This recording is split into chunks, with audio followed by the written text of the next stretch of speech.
If Jesus indeed is the King of Kings of your life, then everything else is subordinate to the ultimate purpose of loving Him. Itatabi mo lahat.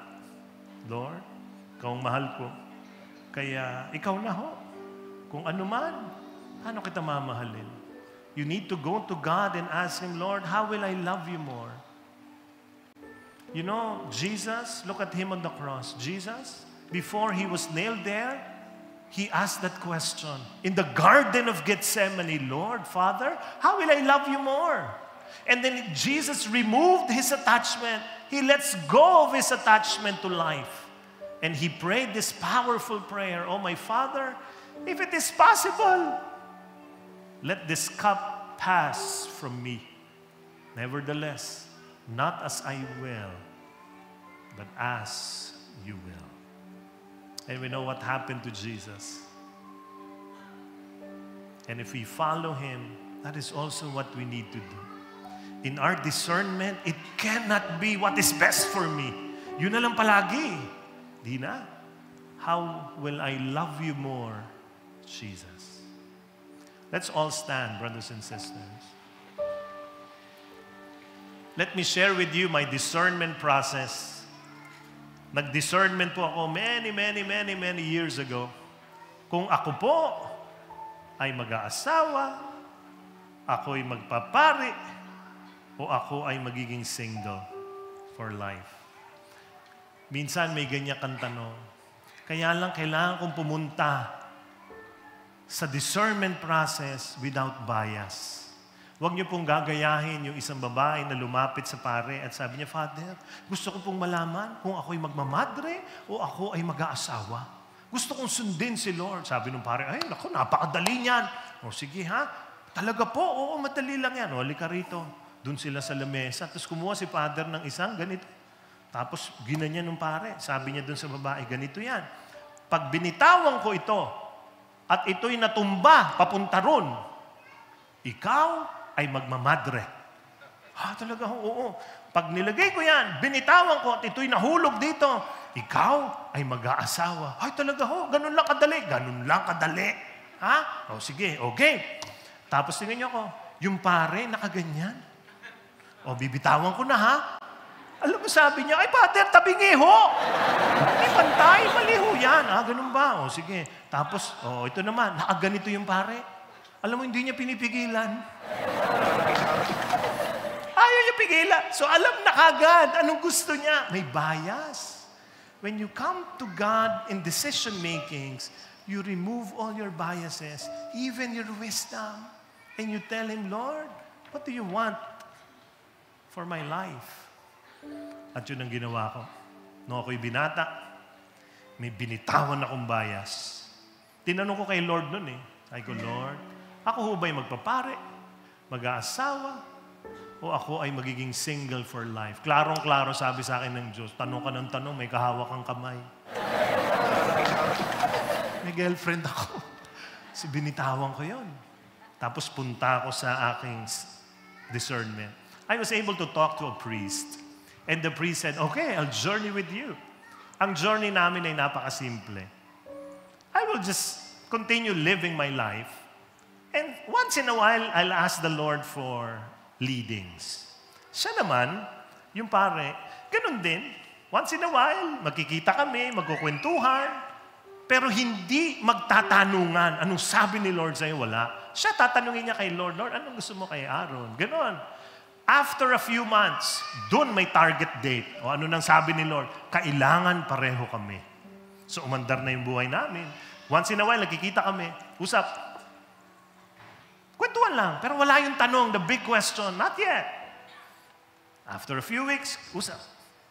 After a few months, sabi niya sa akin, Aaron, next meeting natin, 2 weeks from now, magbigay na tayo ng sagot. Kung ano sabi ni Lord sa iyo, sa discernment mo, sasabihin ko rin yung sinasabi ni Lord sa akin tungkol sa iyo. Susubukan nating alamin ang gusto ni Lord. Okay po. Eto na, alam niyo, for many months, wala akong sagot. Walang klarong-klarong naririnig ko si Lord na ito ka. Wala. Malapit na. Kinakabahan na ako. Sabi ko, Lord, paano ba ito? Gusto kong malaman talaga. Gusto kitang sundin eh. Gusto kong malaman ano sagot mo. Ako ba'y magpapare? Ako ba ay mag-aasawa? Ako ba'y magiging single for life? Because I want to follow you. What do you want me to do? And in my silence, I heard the voice of God. Minsan ko lang humarinig ang tinig ng Diyos. Ito na yung mga minsan. So ang tanong ko sa Kanya, Lord, ako ba'y mag-aasawa? Ako ba'y magpapare? Ako'y magiging single for life? Alam mo yung sagot ni Lord? Gusto niyo malaman? Tanong niyo sa akin, ano? Tanong niyo, ano? Pilitin niyo ako. Luhod kayo, luhod. Ang sagot niya sa akin, ikaw. Ay, ano ha? Ikaw. Anong ako? Ano gusto mo? Sabi ko, Lord, hindi yung gusto ko. Yung gusto mo. Yun nga yung proseso ng ilang buwan eh. Tinatanong kita, anong gusto mo eh. Anong sagot ni Lord? Ikaw nga ang gusto ko mamili. Ha? Bakit ako? Ito na. Klarong-klaro, sabi niya, anak, kung ikaw ay magpapare, sinong bida? Sinong pinakamahal mo pagpari ka? Sabi ko, kayo ho, Lord. Oh. Kung ikaw ay mag-aasawa, sinong bida? Sinong pinakamahal mo? Ay, kayo rin ho. Kung ikaw ay single, sinong bida? Sinong pinakamahal mo? Ay, Lord, kayo rin ho. Sabi niya, oh, ako naman pala lahat. O, ikaw na mamili. Sabi ko, Lord, gusto ko mag-asawa.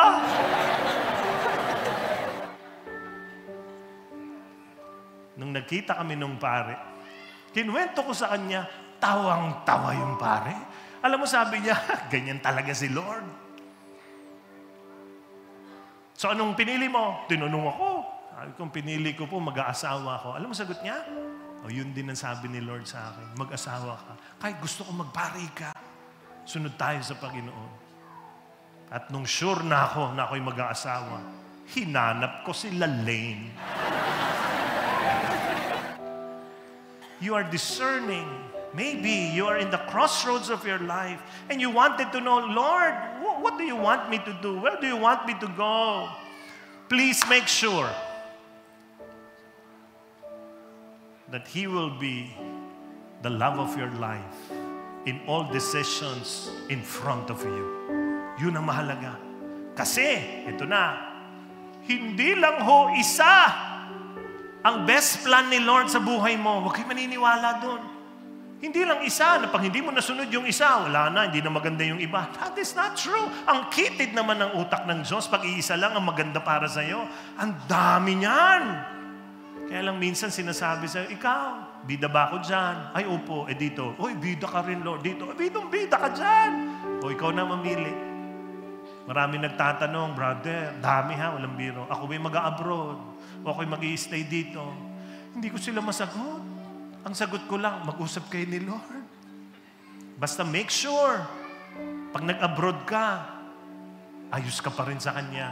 Pag nandito ka, ayos ka pa rin sa Kanya. Pag hindi, alam mo na kagad ang sagot. That is discernment. Not what is best for me, but how will I love you more, Jesus.